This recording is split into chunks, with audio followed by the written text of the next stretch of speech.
Hey there, looks like we have a new bulletin board bundle pack for the Midsummer event.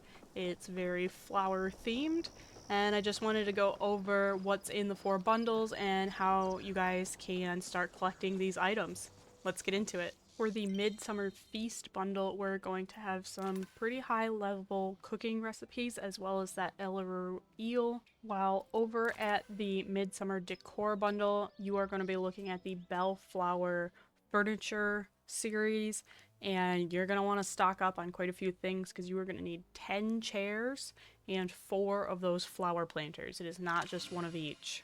The Midsummer gift bag is going to be more of the specialty gems and then the Dragon's Beard Peat. Then lastly, and what might take the longest, is the Midsummer Flowers bundle. We have some flowers that are specific to events for this update, and then some that can be gotten as a drop from bugs. Let's get it started with the spicy honey baked mujin, which is a recipe that you can only find in Eshi's room. So that means you are going to have to reach at least friendship level 3 with her in order to get the key to that room and get that recipe. So just keep an eye on the weekly wanted gifts and keep talking to her. The next 2 recipes are going to require you to have a higher cooking skill. The celebration cake recipe you can buy from Ref once you are level 9 in your cooking skill, and you can obtain the oysters aquindu recipe once you are level 15. Now clearly I am not level 15, I'm not even level 9 yet in my cooking skill, and that is because the oysters aquindu recipe previously was a reward for finishing one of the main quest lines. They have since patched that or changed how they want that to be obtainable. So if you are a new player, you are going to have to grind that cooking skill up to level 15. The Elleru eel is available in the Elderwood area around the aqueduct, around the southern portion of the map, and also off of the docks by the bog. It is available from evening to early morning, so I believe that is 6 p.m. to 6 a.m. in game. And just keep in mind it does need to be a star quality fish, so you should probably keep to the ripple fishing areas. For the Bellflower furniture pack, you are probably going to have to unlock some of those furniture items by crafting the ones that are available and then choosing the new recipes that kind of look like the table or the chairs or the items you're supposed to be making. You are going to need a lot of flow planks, some pallium bars, some leather, and emerald carpet moss, but you really are going to want to stock up on those flow planks. These chairs take 19 each, and you need 10 chairs, so just keep that in mind. The first 2 items in the Midsummer gift bag are an emerald and quartz. Now, quartz is found in mining copper and clay nodes in Kalima, and it's pretty common. You probably won't have too hard of a time collecting that. Now, emeralds, on the other hand, are supposedly found in copper and silver nodes in Kalima.